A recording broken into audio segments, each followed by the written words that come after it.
I feel like she's gotta kill people. Oh, I'm getting so many vibes. She's gonna go on probably like some type of murderous rampage. It looks like bad, spicy teen fiction. They got the wands and I hope they're gay. Wait, this isn't gonna be dirty at all, is it? Is she a robot? No. Oh, it's gonna be like this really sad book and you're gonna be like, no.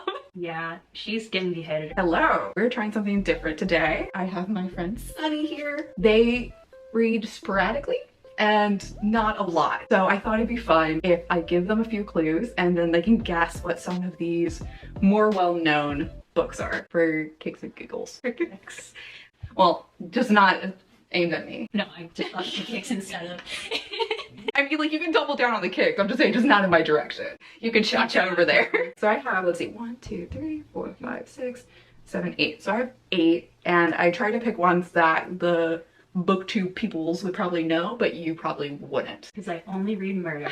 So this first one is about a young adult cyborg girl. It's called Cinder by Marissa Meyer, and this is the cover. Okay, so it's obviously Cinderella type, like fantasy type. It's given me I'm a cyborg, but that's okay vibes. Have you seen that movie? No. Okay, I feel like it's gotta be like some dystopian, like Cinderella fantasy book. She's gonna go on probably like some type of murderous rampage. Like it's gonna be very true to like the OG Cinderella. I really want it to like reference it with like, you know how she's got the boot and she like dances in the steel boots till her death in the OG. Oh, the I don't remember stepmother. that. Oh, the stepmother. Yeah. Yeah. Okay. I thought you meant Cinderella, and I'm like, You're like, no, she died. It has to have more of the like OG tone, but like a dystopian future where like they've got like Cinderella sex robot type things, and she's gonna go batshit crazy when she doesn't get the prince or something. Bat kid crazy. No, you can curse. Okay. Yeah.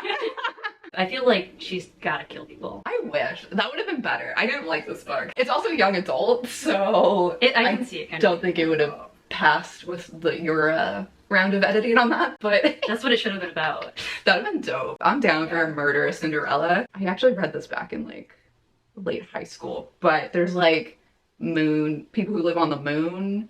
It's like sci-fi, but it is a bit dystopian. She's like poor, half cyborg, girly, but yeah, totally Cinderella vibes. So I'm gonna give you a pass on that. That's a check mark, because I love that like from that little information you figured it'd be like a dystopian. Yeah. Even though it wasn't dark in the way you were saying, it is a bit more gritty. It looks very like murder mystery almost, the like cover of it, but also like it's got a robot foot in it, like it's gonna be dystopian, right? City of Bones by Cassandra Clare. So this is a urban fantasy where a teen girl meets these people that are known as shadow hunters. And this is the cover. Oh my god. Yep. I wouldn't like this book, I don't think. I'm judging a book from its cover. Oh, I'm getting so many vibes. It looks like bad, spicy teen fiction. But I saw the chest and I forgot your description. Urban fantasy. A teen girl meets people called shadow hunters. Urban fantasy. She's gotta have some really cool like special power because of course. The main love interest is probably really boring. It has some type of like huge power dynamic over her in some regard, whether it's like more power or more in with the what is the shadow hunters. The shadow hunters. Like he's probably part of them and is like really good at hunting people. And she's like or yeah, probably people. I'm going with people. I'm assuming it's like not like another gang, but like maybe another like I feel like those books like other races of people, but not like the color of your skin, but like you have purple eyes and I don't like that, so we're gonna kill you over your purple eyes. Yeah, I feel like that's it. He's a purple-eyed people hunter and he's really good at it. And she's probably also an orphan because you gotta be. She's probably an orphan who's got some boss like power or is just really good at fighting, but like she's weaker because she doesn't have a power or something, and so that like dynamic starts to build and it's like that weird romance. Not weird, that overdone. And the city's made of also it's probably in Paris. You got a lot of the vibes from it. Are they purple eye people killers? No. Oh, I was hoping that one was right. That would have been amazing. I'd be like really that's the peak. We have to end it here. Like even though the cover doesn't even have fucking eyes on it. It's like just his chest. It's like the opposite, like where like women are like, look up here. It's like, nah, we're It's good. just like abs. It looks like they photoshopped the abs up into his chest. I wonder if like when they were like shooting this model, they like went back after the shoot and they're like, you had a fucking lazy eye the whole time. We just can't. You gotta chop that off. Or it's just like, kind of like when people during COVID like wore masks and they were hotter. Like if you cut out someone's face, they just like. He has like the derpiest, like Muppet eyes. He's also. He's just yeah. They're like all over the place. He's like a snail. Got the eye stalks and stuff. Like one's in, one's out. Like opposite direction, out. He's got an innie eye. Yeah. And an outie eye. This is like googly. Oh my god, that's terrifying. The only thing that was, in my opinion, was way off was it being. It being in Paris. I mean, it's not in Paris, but like that's totally possible, and they do travel and stuff like that. So, and it's a series, so like I don't know, maybe you people down below tell me if there's a part that's in Paris. This part's in Paris. It's like clearly when they go boning, like it just. You're right. That doesn't really look like Paris. I was just like, these are just buildings. I think it's New York because everything's New York for some reason. Shadow hunters, I think, are like part angel or some shit. I don't know. They have mixed blood. Oh, I should have guessed with the light. The shining, like out of the pecs, just. That just gave me teen fiction vibes, not angel vibes. It can go either way. It's a if it was tipping edge. If it was less green. I was gonna say probably the biggest difference is the romance. Oh. So, the part I rambled about. Well, because you didn't describe a lot of teen fiction, so like that was hilarious and spot on. But no, she decided to get real quirky. So a lot of the conflict in the early books with this relationship is they think they're brother and sister. And that they are the offspring of the villain who's named Valentine. But they do like, But then do they hook up? Oh, and a little bit before. When they thought they were brother and sister? Yeah, because they're like, but we're hot. So it's like the opposite of what happens in Star Wars. Well, they don't get together in Star Wars. Oh, they don't? I haven't seen Star Wars. I was like, wait, am I misremembering? I thought there was like a whole like... Because Luke and Leia are the ones that are related and they don't get together. I thought they did, and then they found out, and there was like a whole... I mean, like, I think Luke had like a little crush. Yeah, I think they like kissed at one point. But they don't get together. It's her and Hans. Every parody makes it seem like Han Solo. You only add the S if they're evil. My bad. Dude! Frozen. Like, any like or Holocaust movie. Like. But anyway, so I'll give that like half points. Okay. Carry On by Rainbow Rowell. This is a college girl wrote fan fiction. And is it... Okay. And here's the cover. It's Harry Potter. It's Harry Potter fanfiction. They got the wands and I hope they're gay. I hope that Ron and Harry are gay in this because they look like they are and I like Harry's flowy shirt. New battery! You were evaluating the cover and the clues. So originally I was like, okay, that's clearly Harry Potter and Ron Weasley, but now I'm hoping that it's, I don't know their names, but Harry Potter's dad and like Mr. Weasley before Harry. And I hope they were gay and had an affair. So what do you think the plot is? It doesn't matter. It's kind of the point of the game. It has pictures, right? Not really. Oh, well, never mind then. I thought it was like, I don't know why. I assumed it was like a comic book. I wish I read Harry Potter. Didn't you watch it? At least some of it? Well, so I read the first 3 books and then I saw the first 2 movies. Maybe 3 movies. Which one has the basilisk? So I've seen 2 movies. I don't know why I felt like that. And I think for some reason like the 7th because I watched it with one of my friends. Nice. So it made no sense. Classic you, very on brand. Yeah. There's going to be some magic stuff that happens and the wand is definitely going to be a euphemism for other things. Wait, this isn't going to be dirty at all, is it? It has to be spicy and that's all I know. I think half points again. So yes, overall it is a gay romance. Mm-hmm. He represents Draco and he kind of represents Harry. But he's a ginger. Yeah, because they're not doing a copy paste. Oh. It's just inspired by. Okay. And he's a vampire. I mean, he looks vampiric, but that is not what I was gonna guess. Right. Is he an elf? No. I want him to be an elf then. No. They're both wizards and all that and like go to like wizarding school or whatever, but he's also a vampire and he has to keep it a secret for reasons, so. Being gay in this world is okay, but like being a vampire is not. Yeah. So how it should be. You can just say that about vampires. It's on PC. So next we have The Memory Police by Yoko Ogawa. And in this, objects disappear from these island people's memories.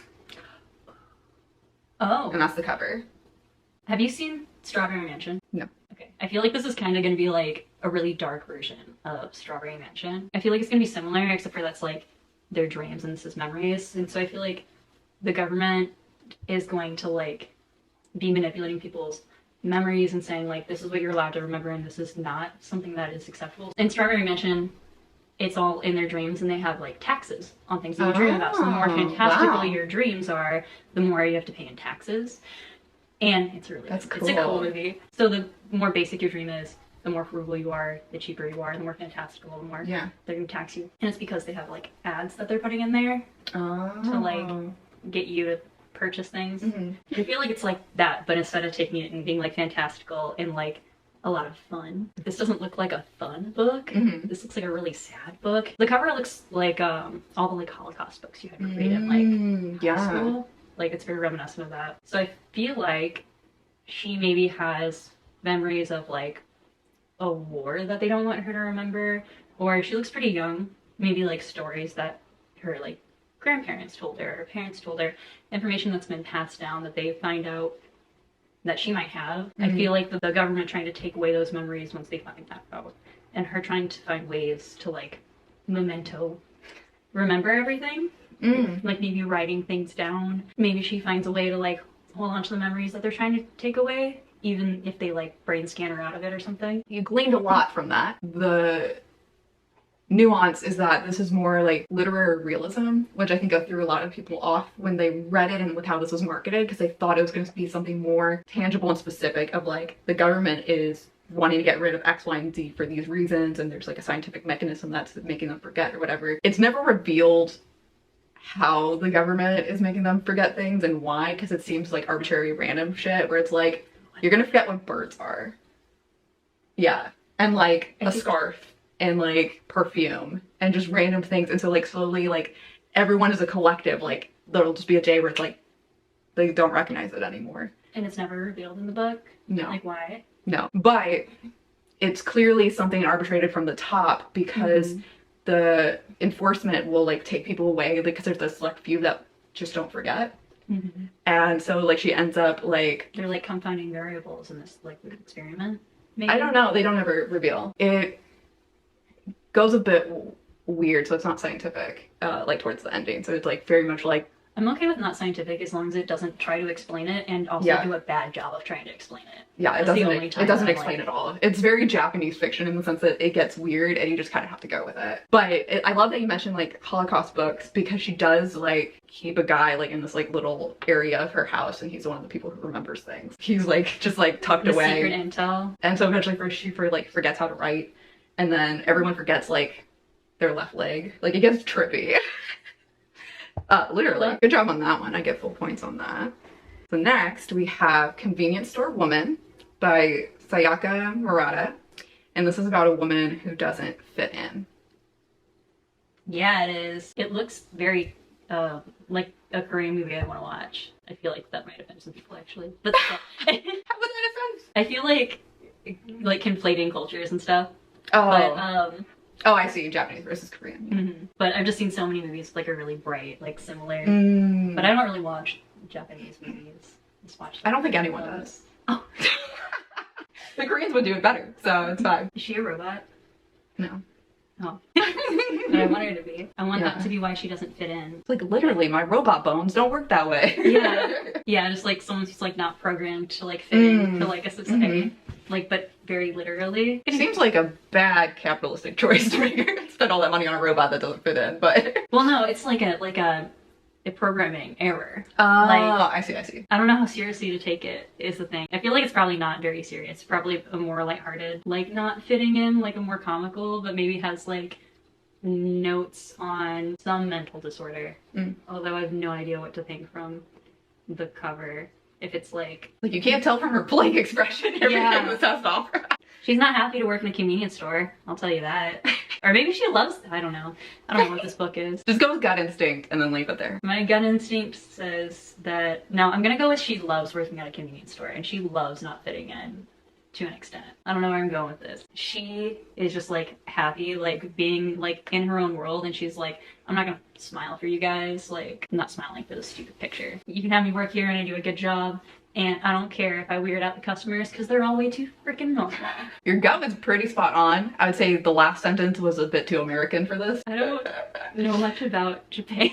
That's fine, but I just mean the very much like, go fuck you. Yeah, okay, that's fair. more of like an American mentality. Yeah. Like, but yeah. But she doesn't fit in very well. But there's a difference between like, I accept that I don't fit in and I'm okay with it, versus like, fuck you. Yeah, like the in your face. Yeah. Like, so like you can arrive at the same conclusion, but just like the vibe is a little different. She likes working at a convenience store. She's in her 30s. Everyone thinks it's weird because it's like, you should have like a career. You should have a real job. A real job, a full-time job. But she likes the vibe. She likes where everything is. She knows what to do. Da, da, da. She's so like neurodivergent. Mm-hmm. And like she doesn't get like most relationships, and like she has to kind of like fake it with her sister to kind of pretend like she's semi-normal and cares what her sister says about shit. Doesn't really care that she doesn't have a romantic relationship, but everyone's just like, oh, you still don't have a boyfriend yet? Like at a certain point she just like through happenstance ends up with this guy, and she's like, why not? Oh, I've been there.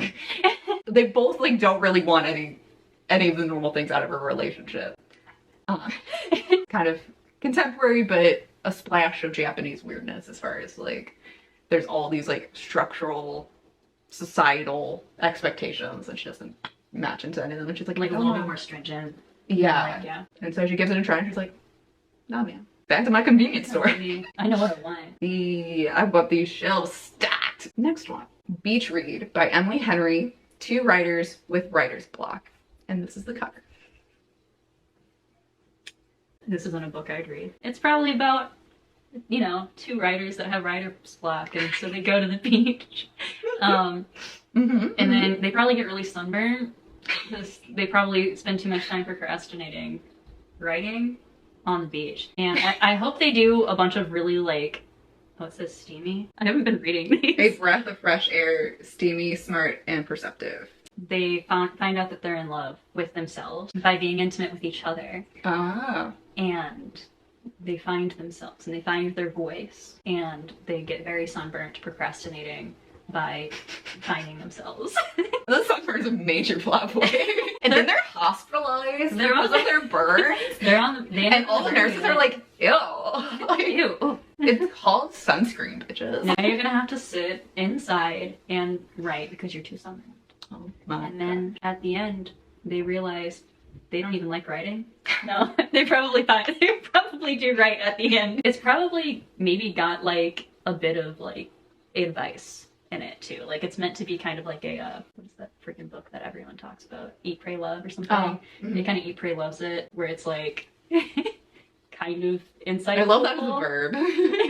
We eat, pray, love it up in this bridge. I feel like it's gonna Eat, Pray, Love it. Nice. And like give a little bit of advice with a little bit of romance. It's gonna be like this really sad book, and you're gonna be like, no.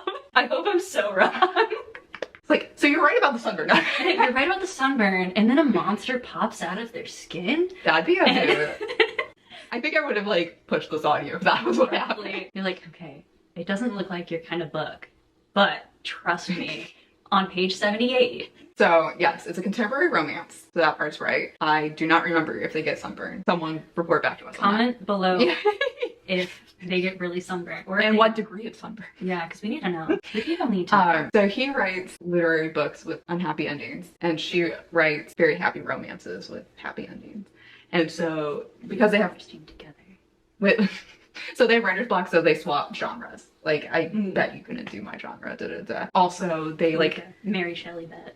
Yeah. And they go on like expeditions for helping the other one get into that genre. Like how to research and do X, Y, and Z and whatever. So like some of it's like watching romance movies for him to get into the vibe of her genre. You need to read some true crime. And then he's currently researching a suicide cult. So yeah, okay. Which is why I'm like, mother, this is for me. I would love to be in that position and just be like, okay, here's all the true crime you need to watch. Yeah. Here are all the horror movies. Here are the classics. Like, yeah. Yeah. It hits the right beats to be satisfactory as a romance, but it doesn't go overly cheesy or corny. Wait, does it eat your More to love go. it? No. Oh, well, That's also a memoir though, so. I don't know anything about it except I for figured. I was like, this is fictional, so I can't just stop in the middle and go. That'd be wild. Next one, 100 Years of Solitude by Gabriela Garcia Marquez. And this is about a family in a fictional country in South America. I'm glad it's fictional because I was gonna say that sounds like an awful self-help book. Dude, if someone's like, y'all, you need to be alone for 100 years, I think I'd have to read that book. I feel like The family's also fictional, so it's all fictional. 100 Years of Solitude makes me like, I was gonna say like the family has been in a society that's been kind of like separated for a while, and then like people are like trying to like push a culture on them or something, but it's only 100 years. And I feel like it'd have to be like more than 1,000 if there's like a whole culture. I don't know. I mean, is it like based in like a time? Like there's inspiration from real historical events. Is it just white people coming in and like screwing everything up? I mean, I wouldn't say that's the major highlight. There's a snake in it. Mm-hmm. And a bird. Mm-hmm. You can pass. I think I might pass. Yeah. So It's tropical. yeah. Mm-hmm. Mm-hmm. This is a classic for those who know it, but a lot of people haven't read it because it's a thick book. It's really fat. It's like 1,000 pages or more. So like I said, it's about several generations of this one family. So there's this huge cast of characters in a Several fictional country. generations. It's only 100 years. That's what threw me off. Well, there could be several generations in 100 years. Okay, yeah. They're not waiting until they're 40 and have a 401k. That's okay. They're Yeah. just- It's not. Yeah. Okay. It's not the United States. You don't have to wait until you're 60 to adopt a kid. You kind of got points for the fact that like there was a period of isolation for them, and then it's the slow progression of outside cultures and industry and industrialization, like the train coming in and revolution and different philosophies. And also, big part of like South American literature is magical realism. It's similar to fantasy, but the big thing is that it's never really explained. There's no it's soft fantasy in the sense that there's not rules explaining it, and people just kind of accept it for what it is. So it's like this butterflies follow this lady for some reason, and everyone's like, yeah, this butterfly lady. People like transform, or there's just different things that just suddenly happen. People are like, what can you do? I give half points all night, guy. And then the last one is Anna Karenina by Leo Tolstoy, which is about a Russian lady who has an affair. I also couldn't find a very helpful cover for you, so that's the best I could do. I know Tolstoy, but I don't think I've read anything by him. Looks boring. I'm so sorry. I think like something else as soon as you tell me the description. Yeah, And then I figured. So, Russian lady Mhm. has an affair. Yeah, she does. Get it, girl. 90% of the book is just her figuring out how to get the dress off. That's why it's such a long book. You're just struggling. I feel like she's not gonna have a happy ending. Yeah, she's getting beheaded or something and treated like a child the entire book and trying to like gain. Well, it's written by a man. I hope she doesn't get beheaded, but I think she does. I love how invested you are immediately in her, and you're like, I just know her name, but Anna deserves better. I think so. I hope it's about like her finding some type of empowerment and like getting away from being treated like a child and all these like monotonous rules and like finding some sense of freedom. But I also feel like she probably dies, and there's no way that she doesn't. I love that you got strong vibes from that. What made you vibe with that? I really liked, is it called A Doll's House? Oh, yeah. Yeah. She didn't get beheaded though. Kept getting called Squirrel, which pissed me the fuck off. What? She kept going, like, her dude kept calling her Squirrel. Oh, in A Doll's House? Yeah, and it Yeah. pissed me off. I don't know why it made He's me like, so irate. don't eat the crumpets, you'll gain a little bit of Yeah. weight. You're looking a little pudgy. Which is already annoying, but then the squirrel did it over the top. I don't know why. Like, Can I get to a square? it was such a weird form of endearment. Like, I think that's what like I don't want to say like trigger, like it's very like light, but I don't know a better word. But like I feel like it like triggers me in modern like romance fiction. I feel like they always have something like that. Not always, but a lot of times they have like a Honey really- bun. like a crappy pet name that they're like honey bun might be kind of cute, depending on the, yeah. but it's always something like oh, my little squirrel. So back to this. Yeah. So it's not a 5-hour video. Really close. She's not beheaded. She like commit suicide by jumping in front of a train. I told you it was gonna be sad. You locked on like the beats and the vibe. But that's more empowering too. She has a husband and like it's very much like rules and structure and you have a certain place in society and blah blah blah, and like so it's her making her own choices and breaking free, which is why what leads to the affair and stuff like that. And Russians can't have a small cast of characters to save her life, so there's 500 million people and they all have their own story arcs and they all have 5 million nicknames. I think a thing with Tolstoy, I haven't read a lot of his stuff, but he's got a real boner for the working man and being like, oh, yeah. you have such noble work and like you have the better life. And I'm like, dude, you're drunk in a room writing literature, calm down. Like he literally had his maid hide his clothes so he would hit his word count. I went from at the beginning of this to that looks boring to like convincing myself I'd like this book, and then you just describing Hemingway and me realizing that I don't actually. I would recommend the movie with Keira Knightley. I really like that. And then you can get the full vibe without the thick book. I'm okay with the thick if it's like really, really sad and tragic or really scary. Yeah, but it depends on what mode your brain's in. And if you could like zone in long enough to finish it. Yeah, if I can zone in at all, I can Right. zone in enough to finish it. It's But that's what I'm zoning saying, like in, if you're not in the yeah, reading rabbit hole. rainbow. I'm gonna see if I can like put a rainbow in that. We'll see a post. In editing, Kelly has time for that. Otherwise, it'll just be a sad nothingness as we're. So, good job. I think you got. The points don't matter, but. No, they do. It's easier. We can like sum it up and like put a big number here. It'd be like 5 million A+ points. I'm gonna say you got like 6 out of 8 with the half That's points pretty and stuff good. like that. That's about what I got in college. No studying, folks. No reading done here. You heard it first. Put down below which story you would rather have been the reality of what's on Yeah. Which one like would you vibe with more if it had been actually the plot of something? I'm gonna rewrite Cinder. There we go, dude. Yeah. Get it. Thanks for being here. Thank you. Thanks for being here. And like and subscribe. I'll see you next time. Bye.